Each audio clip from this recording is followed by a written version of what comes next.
saya Dwi Putri dari kelas 11 DPB 1. Pada video kali ini saya akan mempresentasikan mengenai tugas akhir saya yang meliputi MEP, yaitu Mechanical, Electrical, dan Plumbing. MEP adalah hal yang sangat penting dalam sebuah bangunan. Meskipun kita tidak selalu melihatnya secara langsung, tetapi sistem MEP bekerja keras di belakang layar untuk membuat hidup kita lebih nyaman dan aman.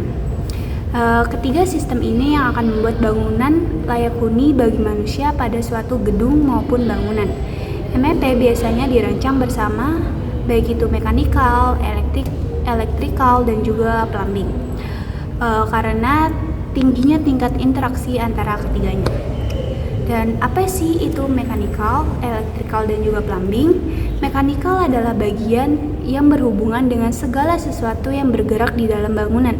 Misalnya sistem pendingin ruangan atau AC, pemanas ruangan, ventilasi, dan juga pipa-pipa. Yang kedua, electrical. Electrical adalah bagian yang berhubungan dengan listrik seperti kabel, saklar, stop kontak, lampu, dan alat elektronik lainnya yang termasuk dalam sistem electrical. Yang ketiga ada plumbing.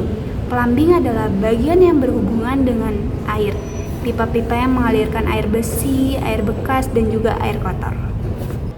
Di video kali ini saya akan menjelaskan secara detail tentang perencanaan, perancangan, dan pengelolaan setiap sistem MEP dengan menggunakan Dena bangunan sebagai panduannya. Mulai dari bagaimana air bersih didistribusikan melalui pipa, bagaimana air bekas dan air kotor dikelola, hingga penempatan titik lampu dan juga. Mari kita mulai dengan Dena bangunan yang telah saya buat.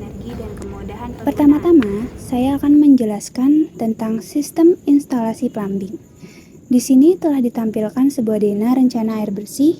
Dalam Dena tersebut, terlihat pipa air bersih yang ditandai dengan garis putus-putus berwarna biru. Untuk mendapatkan air bersih, maka kita harus mengambil dari tangki penyimpanan lalu didistribusikan melalui pompa air untuk mengalirkan air bersih yang biasa kita gunakan untuk keperluan sehari-hari, misalnya mandi, mencuci, dan lain sebagainya. Pipa yang digunakan untuk air bersih biasanya berukuran diameter 1 inci. Kedua, ada instalasi air bekas.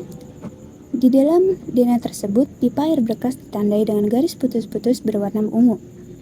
Pipa ini mengalirkan air bekas dari sisa-sisa air saat kita melakukan aktivitas, baik itu mandi ataupun mencuci. Pipa-pipa tersebut dialirkan ke bak kontrol atau bak penampungan air bekas. Yang ketiga, ada instalasi air kotor. Di dalam Dena tersebut ditampilkan pipa air kotor yang ditandai dengan garis putus-putus berwarna hijau.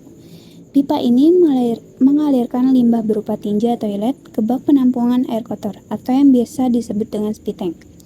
Pipa air kotor dirancang lebih kuat dan tahan korosi untuk mengelola bahan kimia atau mikroorganisme berbahaya.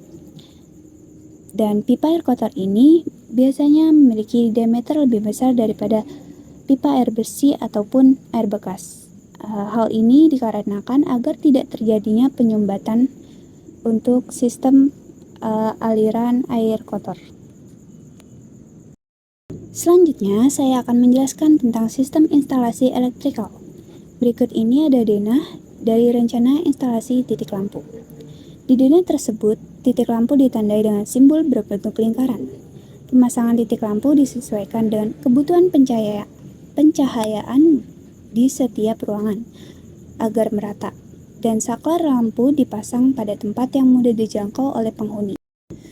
Terakhir adalah instalasi stop kontak. Pada Dena ini, stop kontak ditandai dengan simbol berbentuk persegi. Pemasangan stop kontak dipasang di area yang membutuhkan penyaluran listrik seperti di area dapur, kamar tidur, atau meja belajar, dan lain sebagainya.